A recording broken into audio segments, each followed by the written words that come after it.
It took about 6 people to push it. It was a massive, massive car. It was a proper But I like think vintage Jag, I I saw think, wasn't bits it? and yeah, I saw quite a bit of the parade just watching it, and it just sort of does sum up. It was a great sort of look at life, British life over the years. But the royals did us proud, didn't they? They all turned up. The younger royals again. Louis happened to be the star of the show again. George always looked. He was just wear a tie and a jacket. I feel for him. Yeah. I mean, I don't like wearing them at my age, and he's only a young lad. But he's got to do what he's got to do. Mike Tyndall was good fun. He had to sit next to the Prime Minister, which I thought was quite interesting. I really enjoyed that. And did you see all the pictures he kept putting on Instagram of him wearing Zara's hats, which was really fun. But yeah, that was another odd seating plan. But before we come back to the Royals quickly, what other celebs did you spot on the buses? I didn't spot millions on the buses, but when I was waiting for the balcony moment at the end, we were brought down into the forecourt of the palace because the stage where Ed Sheeran was going to perform was right in front of the gates, and they said about an hour or two before that final broadcast, "Oh, we can't open the gates because of the stage." So originally we were going to stay on the QVM balcony, take a picture from there. They said, "Oh, we can't open the gates because of that stage and all the rest of it." So we'll have to take you down into the forecourt of Buckingham Palace. So while we were waiting there, I saw a load of celebrities. I think I saw Nigel Planer, I saw Cliff Richard, and a few others all walking back from what they'd just done. So it was great to see people. Oh, fun. Oh, that sounds good. So, yeah, and there was that second balcony moment, which we didn't know if we were going to get. And then the Royal Standard went up, didn't it? And everyone got very excited again. How was that second moment? Because obviously it was a smaller group, just the direct kind of heirs and their families. What was that moment like, and how did it differ from the earlier in the week? Yeah, like you say, the Royal Standard. I was trying to keep an eye on that, and that it wasn't there. It wasn't there. It wasn't there, and then it was there. I thought, oh, okay, right, because we were told there'd be this opportunity to do this balcony, but until the Queen arrived, we didn't know whether it was going to happen or not. It was interesting, wasn't it? It's the future, I guess. I don't think it's been done in that way before. Obviously, we've never had a jubilee like this before. Is it a very deliberate comment on, this is the future? It certainly felt like it, didn't it? Yeah, it was lovely. The Queen looked great. It was a lovely time of day. The younger royals did their bit. Yeah, I think it's, we all know that we don't live forever. The Queen is 96 years old. Things are going to change. And obviously, as we said, all eyes were very much on Louis for it, and it was just fantastic the whole time. Is someone who's that, obviously, he's a 4-year-old, he's doing what 4-year-olds do, but is it fun to photograph someone that's that kind of like animated and moving around, or is it quite hard if they're not staying still? Because George and Charlotte kind of will stand there and smile and wave, but if he's running all over the shop, does that make him harder to photograph and to get that perfect shot? Yeah, it's funny because trying to do pictures of him, trying to show a little bit of the parade, and then scared of if I turn my back on Louis for a second, what's he going to do now? Is he going to pull his mum's hair or something like that? It's a bit nerve-wracking, but yeah, I mean, he's just doing all the things. I'll tell you what was really touching. I don't think I've seen this before. Was when he sat on Prince Charles's lap for a couple of minutes. I don't remember seeing that with any of the other royals before. So that was quite a lovely moment, wasn't it? Yeah, and I just like that you could see that William obviously he'd obviously said, like, I want to go sit on Greta's lap, and you just saw William turn around and say something to Charles, like, is this all right? And then you just saw him, before it was told he was all right, which is like, da, da, da, da, da, and you just saw him walking down, which I thought was really cute. And I was quite glad, to be honest, that it meant that, because Kate was sitting next to him, Kate at least got a bit of a 10-minute break, I think, of not worrying about there what he was was going to do. There was a moment where Louis was taken for a little break when he was, he needed a little time out. These things happen. I thought, oh no, don't take him away. We need him back again. Yeah. But then he soon came back, didn't he? I mean, they went to Wales on the Saturday, didn't they? All of them. So they'd had a busy old few days. Busy few days. And especially George and Charlotte, because George and Charlotte were at the concert, and that finished at, God, what, 10:30? I think, was it? Yeah, I forgot that. Yeah, yeah, Yeah. that's So right. if you Yeah, think they had a really late night, and then would have yeah. had to have been up early to do the, do the pageant stuff, it was. I was shattered by the end of it, and I didn't travel to Wales halfway through. So I think they did very well. Um, but no, it was good fun, and I love the moments between Kate and Louis that you just saw throughout that day. What were they like, kind of in up close and in real life? Yeah, it was really good. She was just, it's so hard. I mean, the whole world's watching you potentially. They were shown on television, short snaps of it on television. The television didn't show maybe as much as the pictures did, but yeah, she was just praying and hanging on tight that he didn't do anything. Yeah. I think he did get a few snacks, didn't he, Oh during yeah. the time there. Well, Mike Tyndall said, I think in an interview after, he said that they were just, there was one of the pictures, I can't remember if it was one of yours or if it's someone else's, but there were just handfuls of, are they the Malwan sweets that they were clearly just, Yeah, I Lisa, saw that. be Yeah, quiet, please, which was fantastic. yeah. Mike Tyndall was involved in the distribution, I think, He was of brilliant. He those. did so well throughout that, through the whole Jubilee. I thought he was fantastic. Yeah, so what was probably your favourite moment of the Jubilee? Is there one particular picture that really stands out to you? I don't know. It's probably that last balcony because I think Louis sitting on Prince Charles's lap just because it's very cute and unusual. And the last balcony, it's that historic moment, isn't it? I mean, the chances of another monarch reigning for this long, Prince Charles isn't going to be able to do it. William, unlikely because he's already nearly 40, isn't he? So that's not going to happen. So the chances of any monarch now getting to reign for that long, it might not happen for 1,000 years. It really was a really special moment. Now, away from Jubilee, you've not had a break. You went straight back to work, and you were actually at Garter Day, weren't you? You were back in Windsor this week for Monday's celebration. This was obviously the Queen attended, but she didn't do the procession, so we just saw. Kind of a photograph of her inside, but this is the kind of really traditional ceremony, and this is when they wear the kind of the full capes, don't they, and the feather hats and all of this. So we saw William, we saw Prince Charles, we saw Princess Anne, and the Duchess of Cornwall was actually appointed a Royal Lady of the Order of the Garter, which is a very catchy title. But how was that? How was the event?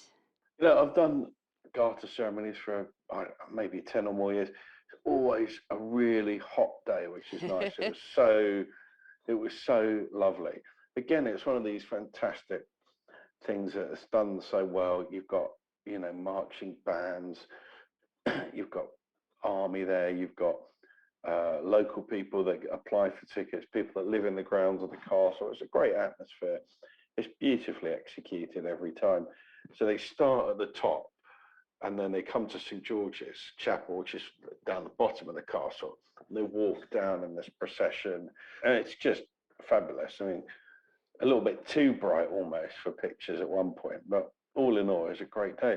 You had Tony Blair yesterday, who was receiving an honour, along with Baroness Amos. There was a few people outside earlier on, not too impressed with Tony Blair, but that didn't really make any difference to the day. It was lovely. Oh yeah, there were protesters, weren't there, outside? And so where were they? Where actually could they gather? Were they inside the castle walls, or were they outside on the kind of street out the front? They were just on the street outside the front of Windsor Castle, but I couldn't swear to how Tony Blair got in, but there's about 5 different ways in. So, he was never going to see them. They were never going to see him. But, protests, it's allowed. The police facilitated them and they made their point, but it was just a lovely, lovely day.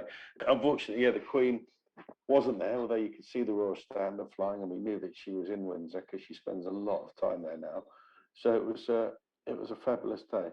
And we saw and the Duchess of Cambridge and Sophie Wessex were there as well, weren't they? Even though obviously they're not part of the ceremony, as they're not in the order, but they look lovely. And you saw them chatting quite a bit as well, didn't you? You saw a few moments of them laughing. We know obviously they're believed to be really good friends, so it was those lovely moments. Did you manage to spot them from where you were standing, or were you on the other side?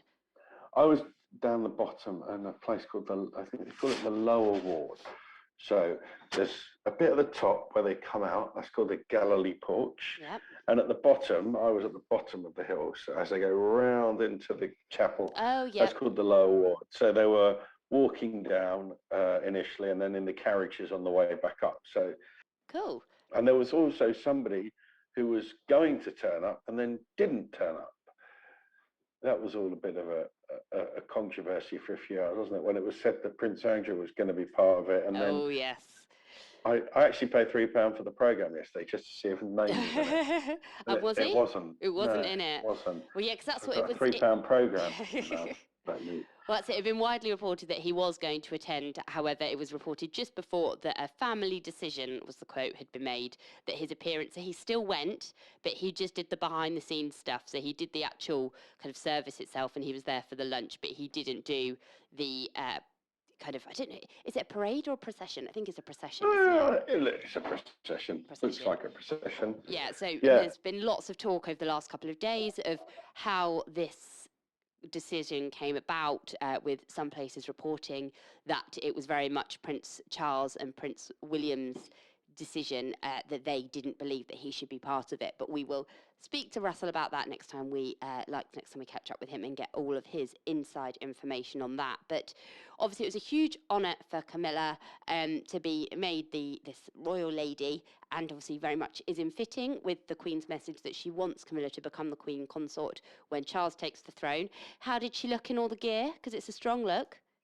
Yep, she looked good, smiling at us, looking to the cameras. Yeah, and all the time now, her position is becoming more and more cemented, isn't it? Really, it's all just it's shaping up. So she's a lovely lady. She always looks to the cameras, always enjoys having a picture taken, always got a word or two for us photographers and reporters. So yeah, it was lovely to see her yesterday.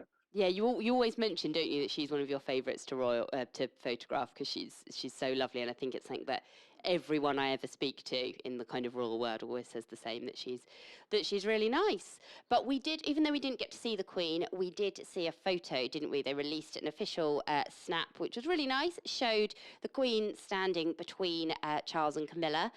What did you think of this picture? It looks lovely. She's got kind of a silvery dress on, isn't it, and some very lovely silver high heels. What did you think of the snap? Yeah, it's a really nice picture. I didn't know that was coming out actually, but when it did, yeah, it's very nice. I wonder why so Prince Charles isn't wearing a hat. I Camilla thought that. is. I don't know. I don't know What's that, I what that wonder? means. Because he wore a hat earlier in the day. Maybe he just took it off. Yeah, I don't know.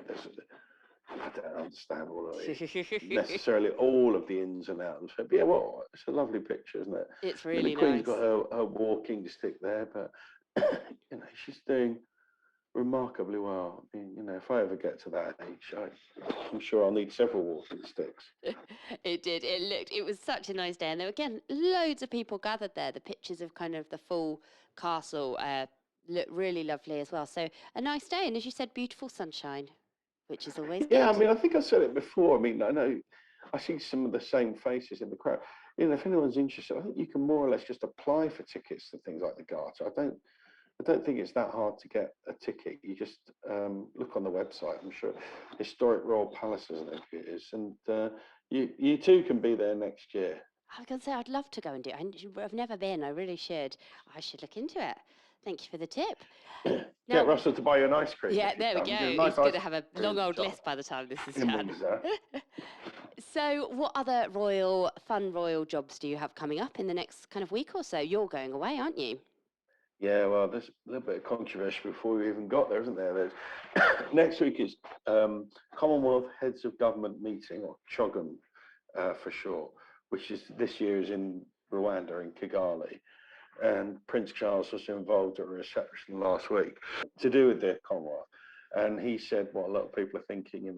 We shouldn't be sending illegal immigrants halfway around the world to Rwanda. So as we speak, there's a possibility of some immigrants being flown today to Rwanda. I don't know if that's happening or not. And then next week you've got Prince Charles there representing the Queen. You'll have Boris Johnson there. You'll have various leaders of Commonwealth countries there. So we're going on some interesting visits with the royal couple before the actual opening ceremony takes place. Fantastic. That sounds like it's going to be a really interesting trip and so many different sides to it as well. So we're very much looking forward to hearing all about that. But thank you so much for joining me today, Ian. It's been lovely to catch up. It feels like it's been far too long. And I hope you get some sort of break to recover from the Jubilee soon before you're back on a plane again and heading away. Thank you so much to everyone for tuning in this week. If you haven't had enough of the Jubilee coverage yet, we've still got our 2 special episodes that went live over the bank holiday weekend. That's the fashion special with myself and Scott. And there's also our listeners episode where we share all your amazing stories of your meetings with the Queen.